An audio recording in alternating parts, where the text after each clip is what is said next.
कृष्ण जी ने किससे ज्ञान सुना? कृष्ण जी ने परम सद्गुरु परमात्मा से ज्ञान सुना, इसलिए उसकी निशानी गोपेश्वरम है। अभी भी निशानी है गोपेश्वरम। गोपेश्वरम मतलब कृष्ण के भी ईश्वर, कृष्ण के भी ईश्वर। कब सुना उसने ज्ञान? अभी सुना, जहां आप बैठे हैं। वही कृष्ण श्याम कब बन गया? कलयुग में श्याम बन गया।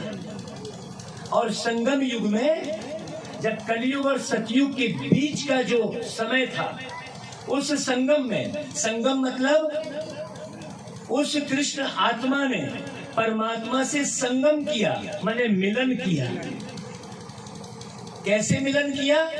परमात्मा की वाणी को रोज निरंतर सुना। जैसे कल मैं कह रहा था कि मैं 12 बार मुरली सुनता हूं सारे दिन भर में। जो आप आज मैं आपको अभी मुरली सुना रहा हूं, परमात्मा की असली वाणी, असली मुरली, वो मैं 12 बार सुनता हूं सारे दिन में।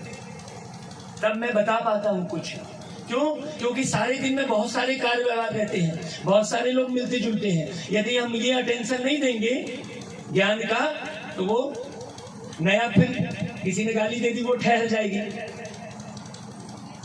भरे हुए मटके में आप कुछ और भर सकते हैं क्या? तो जब आप ज्ञान से भरे रहेंगे तो गाली आपके अंदर नहीं रुकेगी। जब आप ज्ञान से भरे रहेंगे तो किसी का दुर्व्यवहार आपके अंदर नहीं रुकेगा। किसी ने दुर्व्यवहार किया और आपने अप्लाई में दुर्व्यवहार किया, इसका मतलब वो दुर्व्यवहार आपके अंदर गया। तो अंदर कब गया? जब खाली था। यदि भरा हुआ रहता तो हमको काहे से भरना है अपनी बुद्धि को? हाँ, अभी हम बुद्धि को भक्ति से भर रहे हैं। और भक्ति में भी कौन सी भक्ति कर रहे हैं? भक्ति मतलब क्या होता है पता है?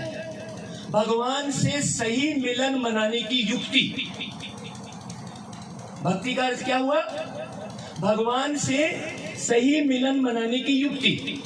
अब जैसे भाई साहब चैतन्य में बैठे हैं। अब मेरे को इन भाई साहब, आपका नाम क्या है भाई साहब? तुलसीराम। अभी तुलसीराम भाई से मिलना है मुझे, वो चैतन्य में है। तो क्या मैं फोटो से मिलूंगा उनके? अगर मैं फोटो से मिलूंगा तो मैं समय बर्बाद कर रहा हूं कि आवाज? ओके। जबकि वो चैतन्य में है। तो परमात्मा को क्या बोल रहे हैं? सत्य चित आनंद, मतलब चैतन्य में है, वो सत्य है, लेकिन हम अचेतन में बुद्धि लगा रहे हैं। तो बोलिए, सही युक्ति है भक्ति की? हम किस में बुद्धि लगा रहे हैं? जो जड़ है। हमने पत्थर को भगवान समझकर, एक मिनट सुन लीजिए पहले, पत्थर को भगवान समझकर हमने भगवान बुद्धि लगाई। अब आप बताइए, आपको केला खाना है, मैं फोटो दिखा दूंगा तो केले का स्वाद आ जाएगा कि ताकत आ जाएगी? यदि आपको केला खाना है तो मैं बोलूंगा ये लो खा लो, तो क्या खा लेंगे भावना से? भावना से नहीं खा पाएंगे। आप क्या पूछने वाले थे मुझे मालूम है, इसीलिए उसका उत्तर दे दिया। फोटो से आपको शक्ति नहीं मिलने वाली है। विटामिन की गोलियां डॉक्टर पर्ची में लिख कर देता है, तो वो पर्ची में जो गोलियां लिख कर दिया उसको पढ़ने से आपको ताकत नहीं मिलने वाली है। वो गोली को जाकर मेडिकल स्टोर में खरीदना पड़ेगा, पैसे खर्च करने पड़ेंगे, और खरीदने के बाद, खर्च करने के बाद उसे खाना भी पड़ेगा। तो सच्चित आनंद स्वरूप परमात्मा धरती पर एक चैतन्य शरीर में आएगा, एक शरीर में आएगा और विधि सिखाएगा। वही विधि श्याम बने कृष्ण ने सीखी, और सबसे ज्यादा सीखी। उस सीखने में नंबर 1 गया वो, इसीलिए वो श्याम से क्या बन गया? सुंदर बन गया। और वास्तव में सुंदर से श्याम बनने वाले का कोई गायन नहीं होगा। आज हिम्मत भाई बहुत बढ़िया है, कल क्रोध करना शुरू कर देंगे वो, गलत व्यवहार करना शुरू कर देंगे तो सब दुत्कारेंगे। लेकिन हमारे हिम्मत भाई के पिताजी यहाँ कहाँ हैं, बैठे हैं क्या? अभी उनका गायन हो सकता है। सब लोग, अभी मैं कल घूमा था तो लोग तारीफ कर रहे थे कि वो पिताजी पहले बहुत शराब पी रहे थे, आप सब लोग जान रहे हैं, लेकिन अब कितने चेंज हो गए, तो उनका गायन हो रहा है। इसका मतलब श्याम से सुंदर बनने वालों का क्या होगा? गायन होगा। इसलिए कृष्ण जी का गायन हो रहा है, क्योंकि वो श्याम से सुंदर बने। लेकिन कब बने ये किसी को नहीं मालूम, कैसे बने वो नहीं मालूम। मुरली को धरने से बने। तो कौन सी मुरली को धरने से बने? चलिए सुनते हैं आज वो मुरली।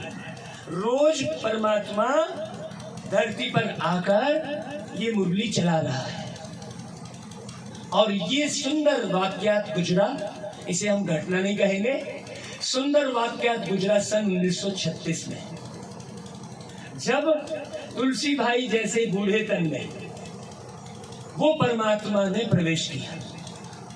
और उस बूढ़े तन में जो आत्मा बैठी थी, उस आत्मा को चुपके से अंदर अंदर बताया कि बच्चे, मैं तेरे तन में प्रवेश किया हूं, और अब मैं इस पुरानी कलयुगी सृष्टि का अंत और नई देवी सतयुगी सृष्टि की स्थापना के कार्य करने के लिए आया हूं। ये ऊपर से परमात्मा ने आकर एक बूढ़े तन में प्रवेश किया, और वो बूढ़ा तन किसी भी जाति का था।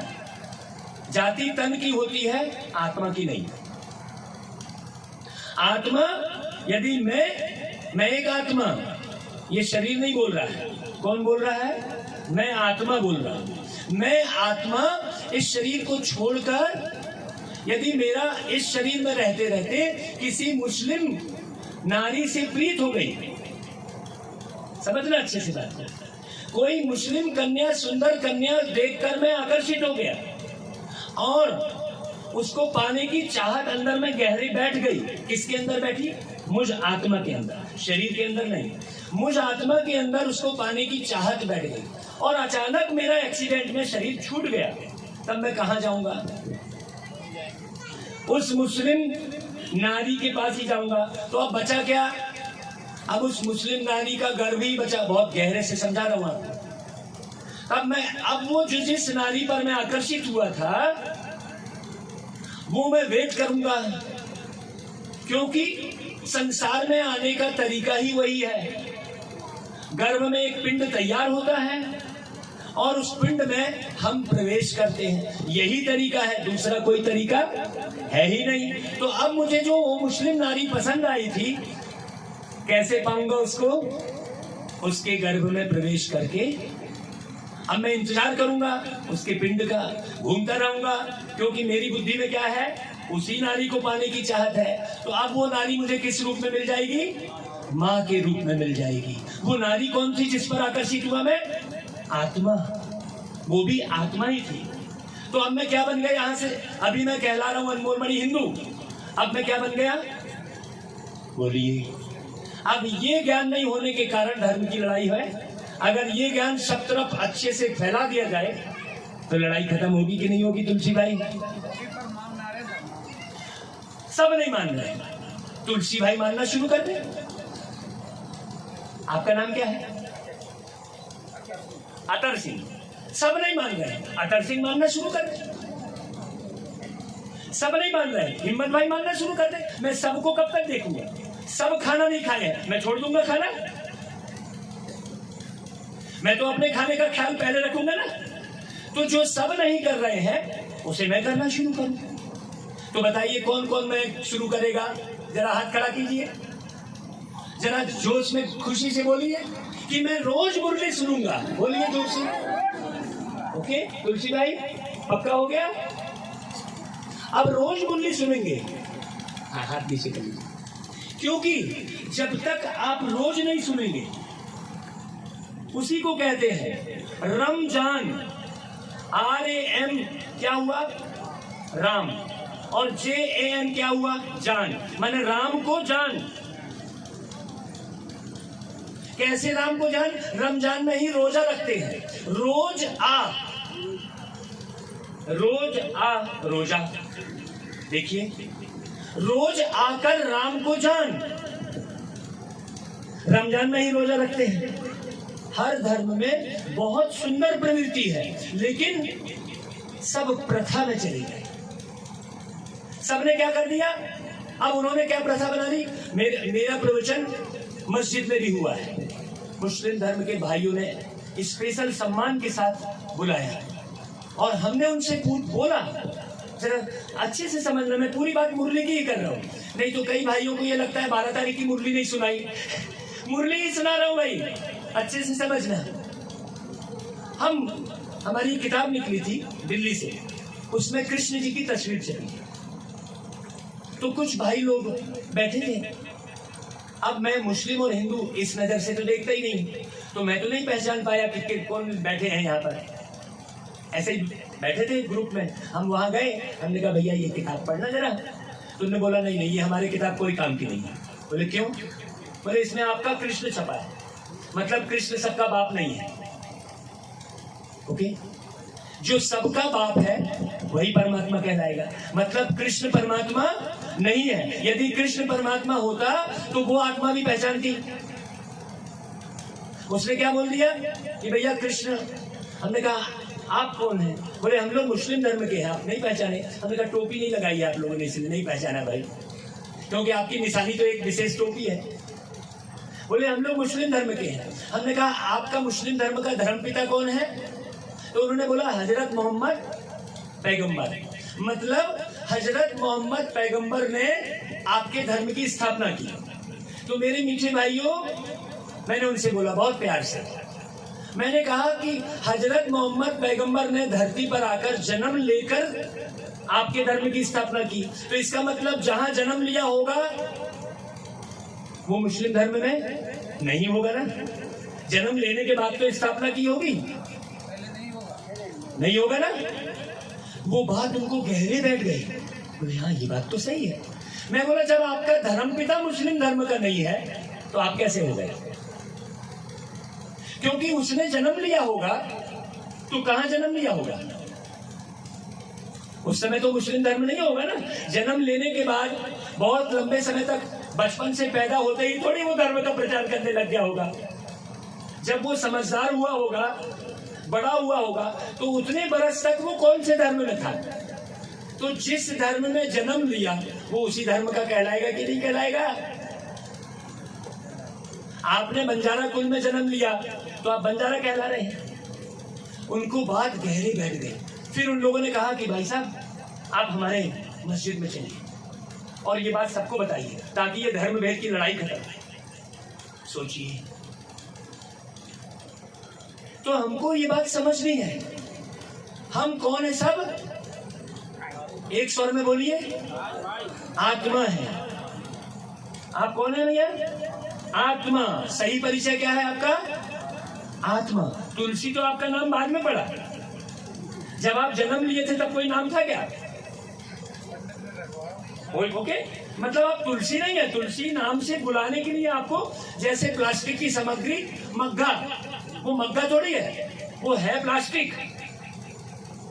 वो बाल्टी थोड़ी है, वो है प्लास्टिक। ये हमको ज्ञान है कि वो प्लास्टिक है।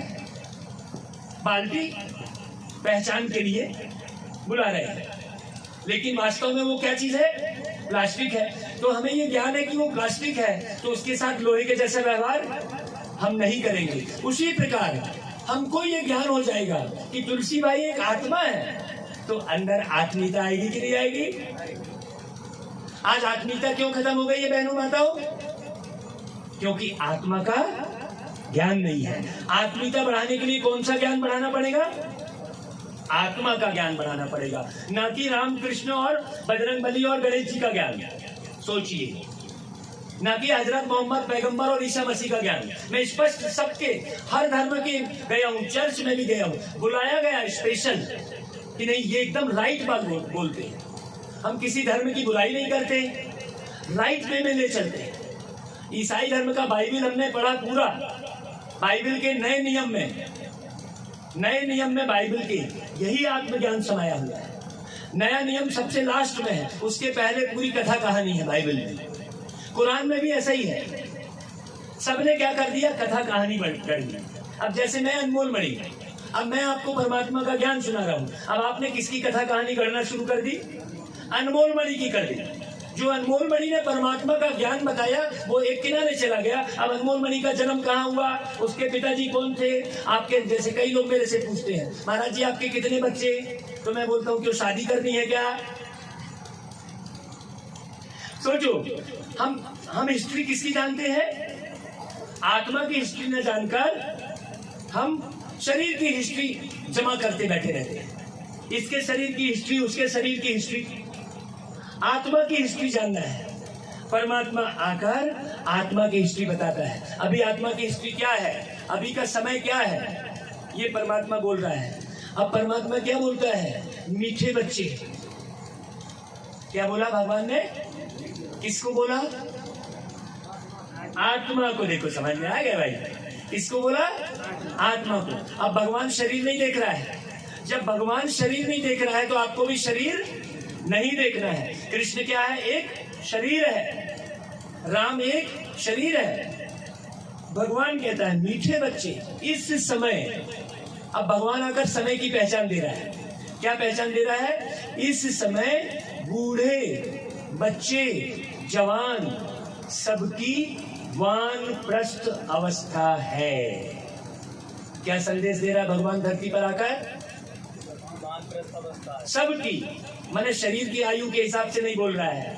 अभी तक हम शरीर की आयु के हिसाब से वानप्रस्थ आएंगे तो तीर्थ करने जाएंगे, बूढ़े हो जाएंगे तब तीर्थ करने जाएंगे, ये बोलते हैं। इस रथ से परे होकर भगवान के तीर में जाना उसे कहेंगे तीर्थ। अब आपने तीर्थ जगन्नाथपुरी को कह दिया, जगन्नाथपुरी में दर्शन कौन से करके आए आप, सोचिए, वही मनुष्य की बनाई हुई मूर्ति, भगवान के तीर तो नहीं गए। तीर्थ का मतलब होता है इस रथ से अलग होकर, ये रथ है शरीर, इस रथ से अलग होकर भगवान के तीर में जाना। तो भगवान कहाँ बैठा है, भगवान कहाँ बैठा है, हाँ बोलिए, आत्मा में भगवान बैठा है। यदि आत्मा में भगवान बैठा होता तो आत्मा पाप कर्म नहीं करती, क्योंकि पाप कर्म करने वाला कौन, आत्मा। पाप आत्मा बोलते हैं, पाप कर्म करने वाले को पाप आत्मा, पाप शरीर नहीं बोलते। पुण्य कर्म करने वाले को तुलसी भाई क्या बोलते हैं, पुण्य आत्मा, पुण्य शरीर नहीं बोलते। इसका मतलब आत्मा में परमात्मा नहीं बैठा है। जब भी मुस्लिम धर्म का भगवान के लिए याद करेगा तो ऊपर की ओर करता है, और क्या बोलते हैं, हे ऊपर वाले मेरी रक्षा करो। कोई भी बूढ़ा व्यक्ति कहता है हे प्रभु अब तो तू मुझे ऊपर उठा ले। यदि आत्मा में ही परमात्मा होता तो वो बोलता कौन कि हे प्रभु मुझे ऊपर उठा ले। अब हमने कण कण में समझ लिया। आप कभी बोलते हैं क्या कि हे प्रभु मुझे कण कण में बुला ले, हे प्रभु मुझे नीचे बुला ले, हे प्रभु मुझे दाएं बुला ले, बाएं बुला ले। मतलब वो दाएं बाएं ऊपर माने नीचे और कण कण में नहीं है, वो कहाँ है, ऊपर वाला, ऊपर वाला है ना, है ऊपर वाला कहते हैं ना। हे ऊपर वाले, जितने भी गीत बना है, जितने भी गीत बने हैं, ऊपर वाला तेरा जवाब नहीं, ऐसा गीत बना है। जितने भी गीत बने हैं सब में भगवान के लिए क्या शब्द है, ऊपर की ओर किया है। गुरु नानक जी ने क्या किया, इशारा, उंगली ऊपर की ओर। हजरत मोहम्मद पैगंबर ने इशारा किधर किया, उंगली देखिए आप, ऊपर की ओर। साईं बाबा ने इशारा किधर किया, ऊपर की ओर। तो हमको बुद्धि कहाँ ले जानी पड़ेगी। और अभी वो समय है, सबकी वानप्रस्थ अवस्था है, मतलब सबकी वाणी से प्रस्थान करने की अवस्था है। वानप्रस्थ मतलब वाणी से प्रस्थान करने की अवस्था है। अब आप जमाने भर की वाणी में मत आओ, अब केवल ईश्वर की वाणी के साथ अपनी वाणी को जोड़ो। तो ये बात नए लोग बैठे हैं इसलिए थोड़ा गहरे से समझा रहा हूँ। मुरली को जल्दी समाप्त करना है ये नहीं सोचना। तो बाबा कहता है कि सबकी वानप्रस्थ अवस्था है, क्योंकि सभी को वाणी से परे मुक्ति धाम जाना है। अभी हमने मुक्ति धाम किसको समझ लिया? जहां पर लाश जलाई जाती है उसको हम मुक्ति धाम, मोक्ष धाम ऐसा कहते हैं। क्या वो मोक्ष धाम है? पूरा गलत हो गया। दुनिया में जितना भी है सब कुछ गलत हो रहा है, इसीलिए सबके दिमाग खराब है, सब टेंशन में है। आज कोई भी व्यक्ति ऐसा नहीं होगा जो नहीं बोलेगा कि मैं टेंशन में हूं, नहीं हूं, ऐसा बोलेगा? सोचिए क्यों? क्योंकि गलत ज्ञान सुना है। मुक्ति धाम कहां पर है? ऊपर परम धाम में। तो बाबा कहता है तुम उन्हें घर का रास्ता बताओ। अब मैं ये 4 लाइन जल्दी से पढ़ दूं तो घर का रास्ता कैसे समझ में आएगा भाई? तो वो कण कण में व्याप्त नहीं है। यदा यदा ही धर्मस्य ग्लानिर्भवति भारतम। हम भारतवासियों ने क्या कर दिया है? परमात्मा को कण कण में बोलकर उसकी ग्लानि कर दी है। सबसे बड़ी ग्लानि। परमात्मा कण कण में नहीं है, वो सत्य चित्त आनंद स्वरूप है, वो चैतन्य है। तो निर्जीव कण में कैसे रहेगा? एक तरफ तो हमने बोल दिया आत्मा में परमात्मा है, फिर दूसरी तरफ बोल दिया कण कण में है। तो परमात्मा कहाँ बैठा है? परम धाम में। तो हमको अपनी बुद्धि को कहाँ ले जाना पड़ेगा? परम धाम में। वो चित्र आज शाम को बहुत अच्छे से दिखाएंगे परम धाम का, प्रोजेक्टर के माध्यम से। रामलीला के पहले दिखाएं कि बाद में? पहले देखना चाह रहे हैं, देखो, सोचो भाई। वो चित्र हम दिखाएंगे आपको परम धाम का, क्योंकि बाबा ने आदेश किया है कि बच्चे सबको वो रास्ता दिखाओ। हम सवेरे अमृत वेले बाबा के कमरे में जाकर यही बात बोले थे, देखो मुरली में आ गई। प्रश्न है, बाप की श्रीमत पर। श्रीमत का मतलब क्या हुआ तुलसी भाई? श्री यानी श्रेष्ठ, मत यानी विचार। एक एक शब्द समझाना पड़ेगा ना भाई, नहीं तो श्रीमत बोल दिया आगे बढ़ लिए, कोई समझे ही नहीं। तो बाप की, बाप यानी परमात्मा, बाप की श्रीमत हर बच्चे के प्रति अलग अलग है, एक जैसी नहीं। क्यों? क्योंकि बाप हर बच्चे की नब्ज देख, सरकमस्टांस अर्थात वातावरण देख श्रीमत देते हैं। समझो कोई निर्बंधन है, मतलब जिसने शादी नहीं की है, निर्बंधन है, या फिर कोई बूढ़ा है, कोई कुमारी है, सर्विस के लायक है, तो बाबा राय देंगे इस सेवा में पूरा लग जाओ। अब इस सेवा में तुलसी भाई पूरा लग जाओ, क्योंकि पूरी जिंदगी आपने घर परिवार पाला। अब भगवान आकर आपको बुला रहा है कि आ जाओ मेरे मीठे तुलसी भाई, मेरे कार्य में लग जाओ। और तुलसी भाई को निमित्त बनाकर मैं सबको बोल रहा हूँ, क्योंकि मेरे को एक नाम मालूम है भाई, सबके नाम कहाँ तक लेता बैठा रहो, है ना भाई? तो सब समझ लेना अच्छे से, इस सेवा में पूरा लग जाओ। बाकी सबको तो यहाँ नहीं बिठा देंगे, सारी दुनिया को तो नहीं बिठा देंगे ना भाई। जिसके प्रति बाप की जो श्रीमत मिलती है उसमें कल्याण है। जैसे मम्मा बाबा शिव बाबा से वर्षा लेते हैं, है ना भाई? ऐसे फॉलो कर, उन जैसी सर्विस कर, वर्षा लेना है। जैसे कृष्ण जी ने कार्य किया वैसा ही हमको करना है। तो कृष्ण जी ने कार्य, कृष्ण कब था? वो कृष्ण था सतयुग में, और वही कृष्ण कलयुग के अंत तक उसका नाम बदलेगा कि नहीं बदलेगा? अभी मैं इस शरीर को छोड़ूंगा और किसी दूसरे गर्भ में जाऊंगा तो मेरा नाम बदलेगा कि नहीं बदलेगा? इसलिए कृष्ण को सदा कृष्ण नहीं बोलते, लेकिन शिव को सदा शिव बोलते हैं। शिव को सदा शिव बोलते हैं क्योंकि शिव अपने रूप में सदा ही रहता है, वो नहीं बदलता, वो जन्म नहीं लेता, वो अजन्मा है। कृष्ण के तो 2 बाप, रामचंद्र जी के 3 माँ 1 बाप, लेकिन शिव जी के, क्योंकि शिव सबका बाप है। तो ये वाणी किसकी चल रही है? शिव बाबा की चल रही है। तो हमको वाणी किसकी सुननी है? शिव बाबा की सुननी है। बहुत अच्छे से समझना, इसका मतलब शिव शिव रटना नहीं है? आपने वो गीत सुना होगा, बोले नाथ से निराला, गौरी नाथ से निराला कोई और नहीं। सुना है ना आपने? मतलब जब उससे निराला कोई दूसरा नहीं है तो हम दूसरी तरफ बुद्धि क्यों लगाएं? जब भोलेनाथ से निराला कोई दूसरा है ही नहीं तो हम दूसरी तरफ बुद्धि क्यों लगाएं? अब भोलानाथ किसको बोल रहे हैं? नाथ यानी क्या होता है? नाथ यानी मालिक, और भोलानाथ मतलब भोले लोगों का मालिक। अब हमने क्या समझ लिया? हमने उसको भोलानाथ समझ लिया। बोलिए राइट है कि नहीं? भोले लोगों का मालिक, जो 3-5 करता है उसका मालिक नहीं है वो। जो चकड़ पकड़ करता है, लड़ाई झगड़ा करता है, वो उसका मालिक नहीं है। भोलानाथ किसका मालिक है? भोले का।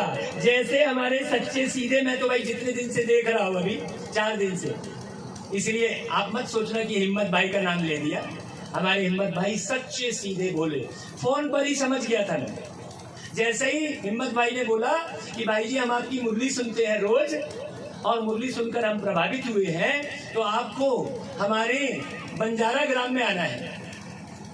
तो हमारी धर्मपत्नी भी इतना खुश हुई कि अरे वाह, बंजारों का नाम तो बहुत सुने थे, लेकिन उनकी बस्ती में जाने मिलेगा, देखने मिलेगा कैसे रहते हैं। हम इतना खुश होकर आए हैं यहाँ पर जिसका हिसाब नहीं है, और इतने प्यारे आप लोग। हम आपको बता दें, रागिनी जरा आप बताइए 1 मिनट आकर कि मुरली क्लास में पहले दिन इतनी संख्या थी क्या? कहीं भी पूरे देश में घूमे हैं, पूरे देश में विदेश में गए हैं, पहले दिन इतनी मुरली क्लास में संख्या थी क्या? बोलिए जरा माइक में आकर, आप हमारे साथ साथ गए हैं।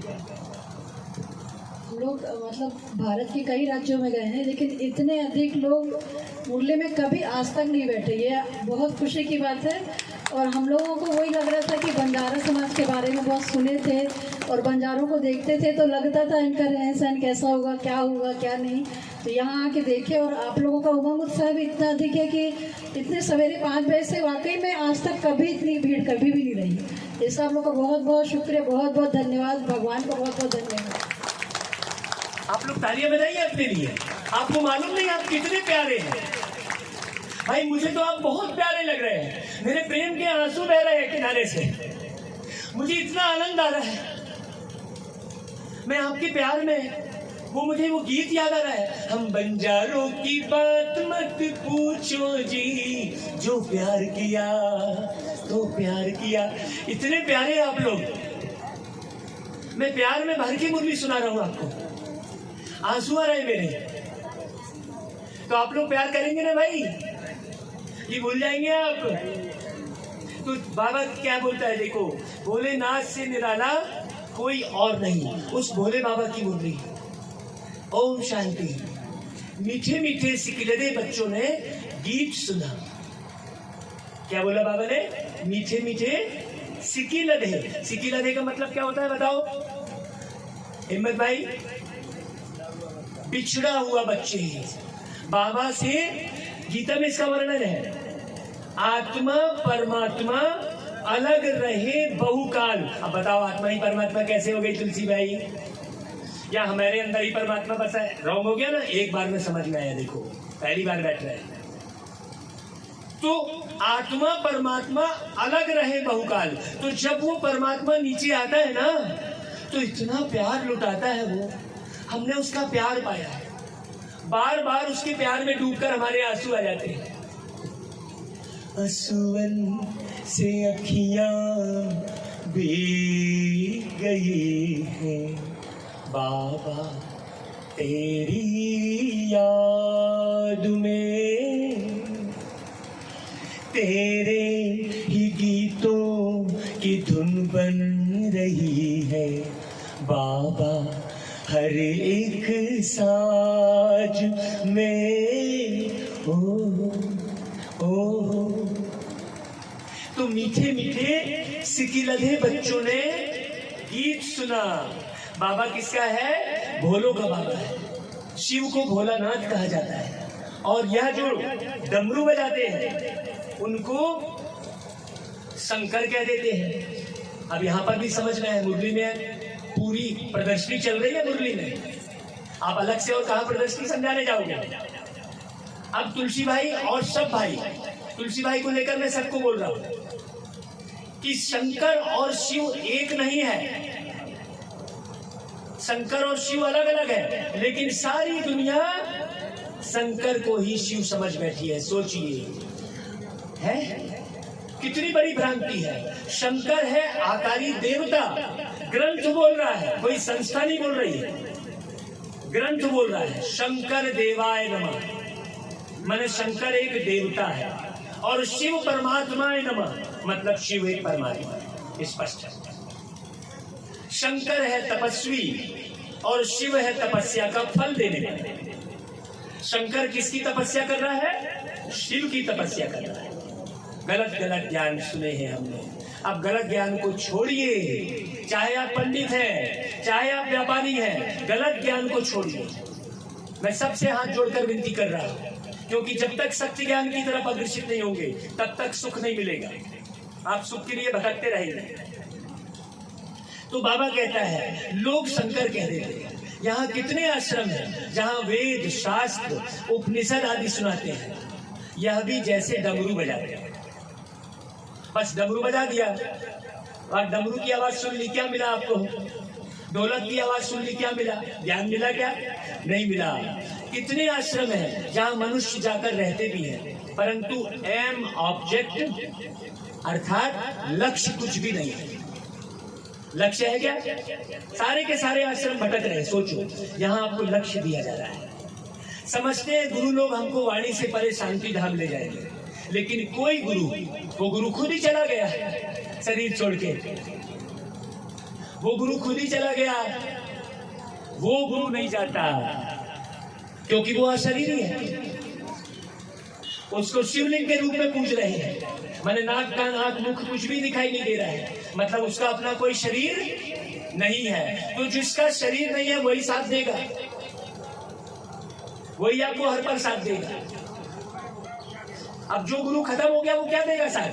परमात्मा कभी खत्म नहीं होता। लेकिन हम भगवान की मूर्ति बनाते हैं। मूर्ति किसकी बनाते हैं? जो खत्म हो जाता है, जो खत्म हो जाता है उसकी मूर्ति बनाते हैं ना।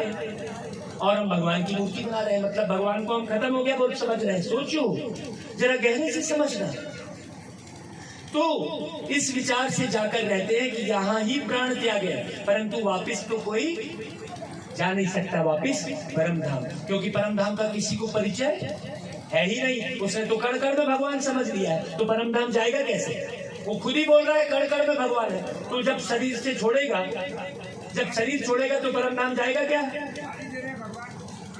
सोचिए। तो बाबा कहते हैं, वो लोग तो अपनी अपनी भक्ति आदि सिखलाते हैं। यहाँ तो बच्चे जानते हैं सच्चा सच्चा यह वानप्रस्थ है। बच्चे बूढ़े जवान सभी वानप्रस्थी है। अभी सबको जाना है। अब रूस और यूक्रेन में एक साथ चले, मैंने बमबारी हुई तो बच्चा बचा होगा क्या? कोई बूढ़ा बचा होगा क्या? सोचने की बात है। सबको जाना है एक साथ। गति सदगति दाता एक ही परमात्मा है। बाप ऐसे नहीं कह सकते कि गृहस्थ व्यवहार को छोड़कर यहाँ बैठ जाओ। आपको अपनी गृहस्थी भी संभालनी है। हाँ, जो सर्विस के लायक है उनको रखा जाता है। जैसे बाबा ने मुझे रख लिया, अब मैं क्या कर रहा हूँ? सिर्फ और सिर्फ बाबा की सेवा कर रहा हूँ। अब मैं आपके यहाँ भी आश्रम बनाने का प्लान कर रहा हूँ। क्यों? क्योंकि यहाँ भी एक आश्रम खुलेगा तो सब लोग फिर, क्योंकि ये टेंट तो परमानेंट लगा नहीं रहेगा। अब इतने सारे लोगों को रोज मुरली सुनाना है तो क्या करना पड़ेगा? तो अब मैं वो पैसे कहाँ से लाऊं? मांगने जाऊं? चिट्ठी लिखूं किसी को? नेताओं के चक्कर मारूं? समय तो खराब हो जाएगा। चंदा बटोरूं? समय तो खराब हो जाएगा। तो क्यों ना हम सब मिलकर अपनी पेट को काट कर, रोटी को काट कर, एक एक रुपया इकट्ठा कर कर, चलो 1 साल बाद बनेगा आश्रम, अपने ही तन मन धन से हम बनाए। क्यों किसी का सहारा लें? फिर वो कल को बोलेगा उसका नाम लिखाओ, भगवान का नाम फिर भूल जाएंगे हम। क्यों ना हम सब मिलकर एक एक रुपया इकट्ठा करें। रोज आप अपने घर में एक बना लो स्थान कि ये 1 रुपया मैं अपने शहर में आश्रम बनाने के लिए डाल रहा हूं। अपने घर में रखो, उसको खर्च मत करो। और यदि आपसे खर्च हो जा रहा है तो किसी अच्छे व्यक्ति को दे दो आप, और जमा कर करके हम आएंगे आपका, हम फिर वापस आएंगे। आश्रम का पूरा निर्माण करेंगे। वास्तु शास्त्री है हम, ज्योतिषी है हम, भगवान ने सब कुछ दे दिया हमको। तो कौन कौन भैया इस कार्य में राजी हो जाएगा? भैया अभी नहीं देना है किसी को कुछ, अभी कोई धन नहीं देना है, आपको अपने पास जमा करना है। हाँ ठीक है, चलिए कोई बात नहीं। तो देखो, नहीं तो हम नाक रगड़ते रहेंगे इसके उसके, है कि नहीं भाई? बाबा कहता है बच्चे बूढ़े जवान सभी वानप्रस्थी है, बाकी मुक्ति धाम में जाने के लिए पुरुषार्थ करा रहे हैं। ऐसा और कोई नहीं होगा जो सदगति अथवा वाणी से परे जाने का रास्ता बता दे। आपको वाणी से परे जाने का मैं लास्ट में एक गीत सुनाऊंगा। गति सदगति दाता एक ही है। बाप ऐसे नहीं कह सकते कि गृहस्थ व्यवहार को छोड़कर आ जाओ, औरों को भी वानप्रस्थ का रास्ता बताना है, क्योंकि अभी सभी का वाणी से परे जाने का समय है। वानप्रस्थ अथवा मुक्ति धाम में ले जाने वाला एक ही बाप है। उस बाप के पास तुम बैठे, अभी किसके पास बैठे हो? सब शिव बाबा के पास बैठे हो। वो लोग भल वानप्रस्थ लेते हैं, परंतु वापस तो कोई भी जा नहीं सकते। वानप्रस्थ में ले जाने वाला एक बाप है, वही अच्छी मत देंगे। कोई कहे बाबा हम घर बार ले यहाँ आकर बैठे, नहीं, देखना होता है यह सर्विस के लायक है व नहीं है। कोई बंधन मुक्त है, बुजुर्ग है, सर्विसेबल है, तो उनको श्रीमत दी जाती है। जैसे हमको यहाँ पर तुलसी भाई एकदम योग्य दिख रहे हैं, भाई ताली बजाइए तुलसी भाई के लिए, एकदम बढ़िया। जरूर तुलसी भाई ब्रह्मा बाबा बनकर दिखाएंगे, गारंटी लेता हूँ मैं, हाथ बजाइए ताली। ये घोषणा पूरी फाइनल बाबा की तरफ से, ब्रह्मा बाबा बनकर दिखाएंगे। उनका चेहरा पूरा ब्रह्मा बाबा से मिल रहा है, चेहरा भी मिल रहा है, बहुत अच्छा है। बाबा कहता है बुजुर्ग है, सर्विसेबल है, तो उनको श्रीमत दी जाती है। जैसे बच्चे कहते हैं सेमिनार करो, तो सर्विस की युक्तियां सीखें। कन्याओं के साथ साथ माताएं पुरुष भी सीखते जाएंगे। सेमिनार तो यह है ना, बाबा रोज शिक्षा देते रहते हैं, कैसे किसको समझाना है, राय देते रहते हैं। पहले तो एक की बात समझो, इसकी परम पिता परमात्मा जिसको याद करते हैं वह तुम्हारा क्या लगता है? क्या लगता है भाई? बाप लगता है। तो बाप की बात सुनेंगे ना भाई। बाबा कहता है अगर बाप है तो बाप से तो वर्षा मिलना चाहिए ना।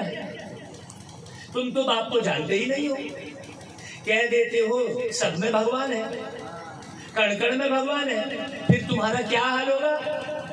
अभी तुम बच्चे जानते हो हम बाबा के सम्मुख बैठे हैं, बाबा हमको लायक बनाकर कांटों से फूल बनाकर साथ ले जाएंगे। मधुबन की धरनी सजाकर कहाँ छुप गए तुम बाबा, मधुबन की धरनी सजाकर कहाँ छुप गए तुम बाबा, कांटों को फूल बनाकर कहाँ छुप गए तुम बाबा। तो कांटों को फूल बनाए, आपको मालूम नहीं है हम एकदम कांटे थे। हमारी पत्नी अच्छे से बता सकती है कि ये कितने कांटे थे, कितना हम कांटा लगाते थे इस आत्मा को, रोज कांटा लगाते थे, दुखी करते थे बेचारी को। आज वो मेरी माँ बन गई है, आज वो माँ बन गई है, मेरी पालना कर रही है। बाबा की मुरली सुन सुनकर क्या हुआ, सारे कांटे फूल में बदल गई। मैं प्रैक्टिकल अपने परिवार का बता रहा हूँ, किसका बताऊंगा। बाबा कहते हैं धर्म स्थापन करने बहुत सारे लोग आते हैं, फिर सर्वव्यापी क्यों कहते हैं? जबकि धर्म स्थापन करने वाला बोल रहा है गॉड इज लाइट, नूर ए इलाही कह रहा है ना। तो ऊपर से भेज देते हैं ना, बोलते हैं एक है, फिर मानते नहीं। बाप धर्म स्थापन अर्थ भेज देते हैं तो उनकी संस्था भी उनके पीछे आने लग जाती है। पहले पहले है देवी देवताओं की संस्था। शुरू में किसका राज्य था? देवी देवताओं का, इसलिए देवी देवता हम पूछते हैं। तो बाबा कहता है पहले पहले आदि सनातन देवी देवता धर्म वाले लक्ष्मी नारायण आएंगे अपनी प्रजा के साथ, और कोई प्रजा सहित नहीं आते। देखो कितनी गहरी बात बोल रहे हैं भाई, कोई भी प्रजा के साथ नहीं आते, सब यहाँ आने के बाद धर्म स्थापन करते हैं। लेकिन बाबा आकर सबको देवी देवता बनाते हैं, तो एक साथ प्रजा के साथ आते हैं। नई बात मुरली में बाबा कहते हैं वहां एक आएगा, फिर दूसरा, फिर तीसरा आएगा वहां पर उस धर्म में। यहाँ तुम सब तैयार हो रहे हो, अभी तैयार हो रहे हो वर्षा लेने के लिए। यह स्कूल है। घर में रहते एक घड़ी आधे की पुनः आध, एक सेकंड में तुमको सिर्फ बतलाते हैं परम पिता परमात्मा से तुम्हारा क्या संबंध है। वो बाप है तो याद आना चाहिए। मुख से कहते भी है हे परम पिता, वह तो सबका बाप क्रिएटर है, फिर भी बाप ना समझे तो क्या कहेंगे। अभी हम भगवान, प्रभु, ईश्वर कहते हैं, अरे भाई वो हमारा बाबा है, तो बोलो मेरा बाबा, बोलो सब मीठा बाबा, प्यारा बाबा। आज वही बाबा आ रहा है, उसी का जन्मदिन मनाएंगे आज। तो बाबा कहता है भारत को दिया हुआ है वर्षा, भारत को ही स्वर्ग, भारत में ही स्वर्ग था, इसलिए सोने की चिड़िया किसको बोलते हैं, भारत ही स्वर्ग युग था। याद दिला रहे बाबा। यह सत्यनारायण की कथा भी है, अभी जो सुन रहे हो, अमर कथा भी है, तीसरी की अर्थात तीसरा नेत्र मिलने की कथा भी है। हाँ, तुम बच्चे जानते हो बाबा हमको वर्षा दे रहे हैं। बाप श्रीमत देते हैं, उनकी मत से जरूर कल्याण ही होगा। बाबा हरेक की नब्ज देखते हैं, उनको कोई बंधन नहीं तो हम पति पत्नी इकट्ठे रह रहे हैं, आज 30 साल होने जा रहे हैं, पवित्र रह रहे हैं, इसकी ताकत है। सोचो यदि मुरली में ताकत नहीं होती तो कोई भी युगल एक दिन पवित्र नहीं रह सकता। किस साधु सन्यासी के संग में रहकर कौन सा युगल पवित्र रहा है, बता दो जरा।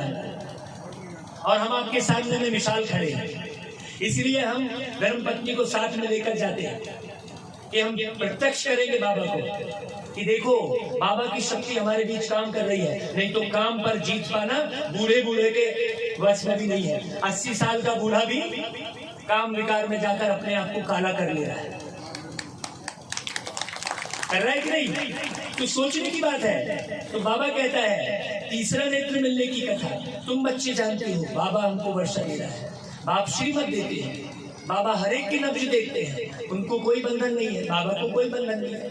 अब मैं भी हरेक की नब्ज क्यों पहचान लेता हूँ, आप मेरे सामने आके बैठोगे मैं सारा बता दूंगा। ज्योतिष बना दिया उसने मुझे, क्यों, क्योंकि सारे बंधन तोड़ दिए हैं। अब बंधन के साथ हम थोड़ी रह रहे हैं, अब हम निर्बंधन रह रहे हैं। वो भी एक आत्मा है, मैं भी एक आत्मा हूँ, निर्बंधन रह रहे हैं। तो निर्बंधन व्यक्ति ही सेवा कर सकता है, बहुत गहरी बात समझना। सर्विस भी कर सकते हैं, बाप लायक देखकर फिर डायरेक्शन देते हैं, सरकमस्टांस देख कहा जाता है। तुम यहाँ रह सकते हो, सर्विस भी करते हो। जहाँ जहाँ जरूरत पड़ेगी प्रदर्शनी में, तो बहुतों की जरूरत पड़ती है ना भाई। आप सब लोग समझ जाएंगे तो बहुतों को समझाएंगे ना भाई। अब मैं एक एक को जाकर कहाँ समझाऊंगा। तुलसी भाई पूरा समझ जाएंगे तो तुलसी भाई कहाँ से आए हैं, हंतरा से। तो अब हंतरा की ड्यूटी पक्का, चलिए ताली बजाइए। हंतरा की ड्यूटी तुलसी भाई ने ले ली, बहुत बढ़िया। यहाँ की ड्यूटी हमारे ये बाबा और वहाँ के ब्रह्मा बाबा तुलसी भाई, और यहाँ के ब्रह्मा बाबा, मेरे बाबा का नाम ही नहीं मालूम है, रामविलास, भूल जाओ नाम को, क्या करना है ना भाई।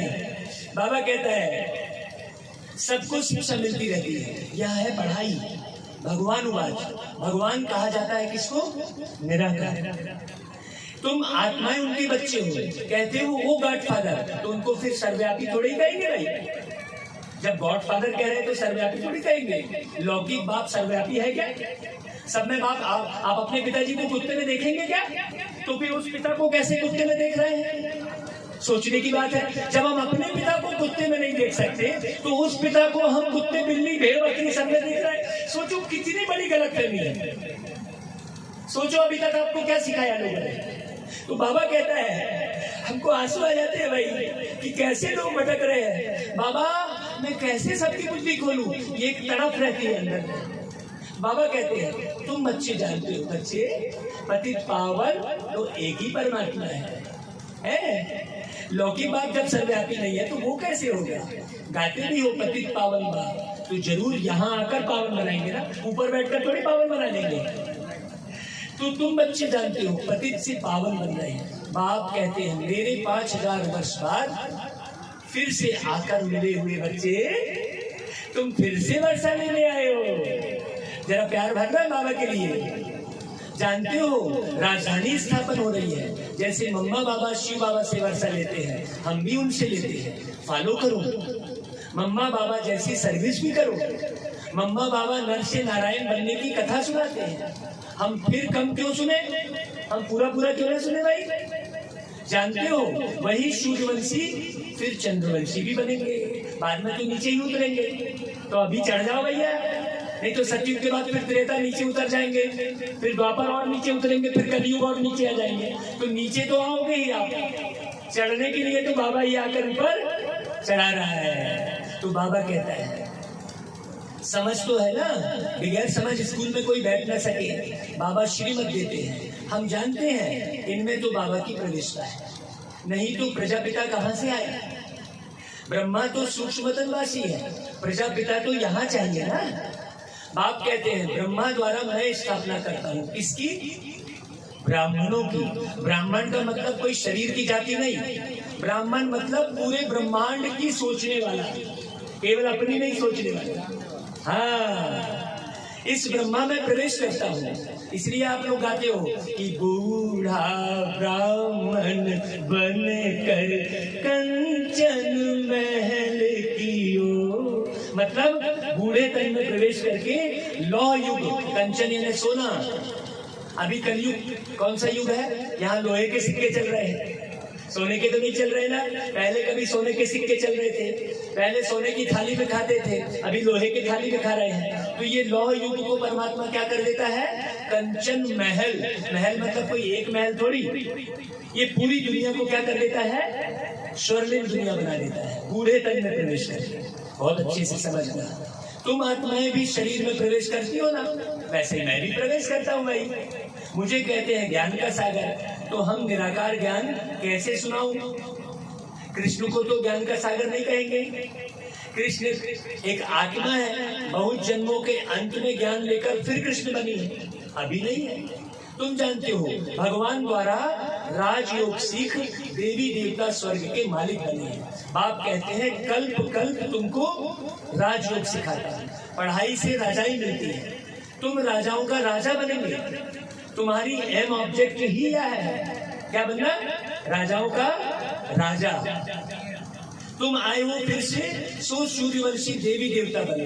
एक देवी देवता धर्म की स्थापना अभी हो रही है, उस धर्म की स्थापना के कार्य में आप क्या बन जाओ, सहयोगी बन जाओ। अभी तो अनेकानेक धर्म है, अनेक गुरु हैं, वह सब खलास हो जाएंगे। इन सब गुरुओं का गुरु सदगति दाता एक बात है, साधु लोगों की भी सदगति करने आया हूँ। आगे चल वह भी तुम्हारे आगे झुकेंगे, कल्प पहले हुआ। तुम बच्चों की बुद्धि में ड्रामा का सारा राज है। जानते हो सूक्ष्म तन में है ब्रह्मा विष्णु शंकर और यह फिर है प्रजापिता। कहते हैं ब्रह्मा के बूढ़े तन में प्रवेश करता है। इनको भी कहते हैं हे बच्चे, इनको बोल रहे हैं जिनके तन में प्रवेश किए हैं, तुम सब ब्राह्मण हो, तुम पर कलश रखता है, तुमने इतने जन्म लिए हैं, इस समय है ही रौरव नर्क। अभी कहाँ बैठे हैं सब लोग दुनिया में, रौरव नर्क। बाकी तो कोई नदी नहीं है जिसको नर्क कहा जाए। गरुड़ पुराण में तो बहुत बातें लिख दी है, कुछ भी लिख दिया देखो। हाँ, अब बाबा बच्चों को बैठ समझाते हैं, यह भी तो पढ़ा हुआ है ना भाई, जिसके तन में प्रवेश किए थे वो भी तो गरुड़ पुराण वगैरह सब पढ़ा था ना भाई। तो अब भोलानाथ बाप तुम भोले बच्चों को बैठ समझाते हैं, गरीब भोले बच्चों को फिर ऊंच पे ऊंच साहूकार बनाते हैं। उसी का गायन सुदामा को कृष्ण नगरी दिखा दिया है।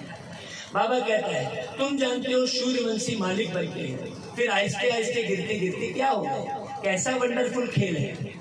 स्वर्ग में कितने माला माल थे, अभी भी राजाओं के बहुत बड़े बड़े महल हैं, जयपुर में भी है।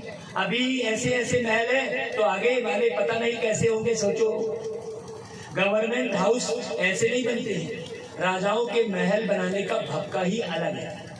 अच्छा, फिर स्वर्ग का मॉडल देखना हो तो जाओ अजमेर में, एक मॉडल बनाने में भी मेहनत अच्छी की है। देखने से तुमको कितनी खुशी होगी। यहाँ तो बाबा झट साक्षात्कार करा देते हैं, जो दिव्य दृष्टि से देखते हैं वह फिर तुमको प्रैक्टिकल में देखते हैं, है ना भाई। कोई भक्ति मार्ग में भक्तों को भर साक्षात्कार होता है, परंतु वह कोई वैकुंठ के मालिक थोड़ी बनेंगे हैं। बाबा कहता है तुम तो प्रैक्टिकल मालिक बनते हो, अब तो है ही नर्क, एक दो को काटते लड़ते रहते हैं। बच्चे बाप का भाई का भी खून करने में देरी नहीं करते हैं। सतयुग में लड़ाई आदि की तो कोई बात ही नहीं है। अब की कमाई से तुम 21 जन्मों के लिए पद पाते हो, तो कर लो कमाई 21 जन्मों की, आया है बाबा लुटाने। तो कितनी खुशी होनी चाहिए। पहली बात है, अगर बाप का परिचय और बाप की बायोग्राफी को ना जाने तो बाकी बाबा कहने से फायदा ही क्या। इतने दान पुण्य करते तो भारत का यह हाल हो गया है। परंतु यह समझते नहीं। कोई कहते हैं भक्ति के बाद भगवान मिलेगा, तो भक्ति के बाद कब मिलेगा भगवान? यही तो मिल रहा है भगवान। अब हम नहीं समझे। बाबा कहता है कब और किसको मिलेगा? भक्ति तो सब करते, परंतु सबको राजाई तो नहीं मिलेगी। कितनी गुंजाइश है समझने की। तुम कोई को भी कह सकते हो, यह शास्त्र आदि सब भूलो, जीते जी मरो। वह ब्रह्म तत्व है, उससे वर्षा तो नहीं मिल सकता ना। लोग ब्रह्म तत्व से योग लगाते हैं, अब तत्व से योग लगाएंगे क्या? जहां आपकी माँ रहेगी उस घर को याद करेंगे कि जहां माँ नहीं रहेगी उस घर को याद करेंगे? तो माँ को याद करेंगे ना कि घर को याद करेंगे? तो देखो वो तत्व को याद करते हैं, ब्रह्म तत्व को। देखो कितनी एक एक बात समझने की है। बाबा कहते हैं हमको शरीर छोड़ वापस घर जाना है। जितना याद करेंगे तो अंतमति सो गति होगी। इनको कयामत का समय कहा जाता है। अभी कयामत का समय आ गया है, इसलिए जल्दी जागो। पाप आत्माओं का हिसाब किताब चुकतू होना है। अब पुण्य आत्मा बनना है योग बल से, वो योग सीखना है। भंभोर को आग लगेगी, आत्माएं चली जाएंगी वापिस। एक धर्म की स्थापना होती है तो अनेक धर्म जरूर वापिस चले जाएंगे ना भाई। शरीर थोड़े ही साथ ले जाएंगे। जो धर्म स्थापन कौन किया था? आत्माओं ने किया था, तो वो आत्माओं को ले जाएंगे, बात पूरी हो जाएगी। कोई कहे मोक्ष मिले, परंतु यह हो कैसे सकता है जबकि बना बनाया ड्रामा है जो सदैव चलता ही रहता है। ये चक्र घूमता ही रहता है। रविवार के बाद घूम के फिर रविवार आ जाता है, जनवरी के बाद घूम के फिर जनवरी आ जाता है। तो सतयुग त्रेता द्वापर कलयुग के बाद घूम के फिर सतयुग क्यों नहीं आएगा? आएगा कि नहीं आएगा भाई? तो बाबा कहता है अनादि चक्र कैसे फिरता है। अब बाप बैठ राज समझाते हैं। यह सब बातें सबको समझानी है। बाबा कहता है जब जास्ती समझने लग पड़ेंगे फिर वृद्धि होने लग जाएगी। यह तुम्हारा बहुत ऊंचा धर्म है, इनको चिड़िया खा जाती है और धर्मों को चिड़िया नहीं खाती है। देखो देवी देवता धर्म ही लोप हो गया ना। हाँ, तुम बच्चों को इस दुनिया में कोई शौक नहीं रखना चाहिए। यह कब्रिस्तान है। पुरानी दुनिया से क्या लगाव रखना। अमेरिका में जो सेंसिबल है वह समझते हैं कोई प्रेरक है जो अणु परमाणु बम बनाने की प्रेरणा दे रहा है विनाश के लिए। तो बाबा कहता है मौत सामने खड़ा है, विनाश तो होना ही है। बाबा कहता है नई दुनिया भी बच्चों की है, इसलिए यहाँ पर किसी में कोई आसक्ति नहीं रखना है। सबको दिल खाती है। ड्रामा की भाभी ऐसी नहीं है। शिव बाबा तो दाता है। यह सब कुछ बच्चों का है। नई दुनिया भी बच्चों की है। विश्व की बादशाही हम स्थापन कर रहे हैं, लेकिन हम थोड़ी राज्य करेंगे। बाबा कह रहे हैं हम तो चले जाएंगे परम धाम वापस ऊपर। फिर वापस कब आएंगे? फिर कलयुग के अंत में आएंगे। देखो बाबा नहीं रहेगा। हाँ, तो बाबा कितना निष्कामी है। तुम बाबा को याद करेंगे तब तुम्हारी बुद्धि का ताला खुलेगा। तुम डबल महादानी हो, तन मन धन देते हो, अविनाशी रत्न भी देते हो। शिव बाबा को तुम क्या देते हो?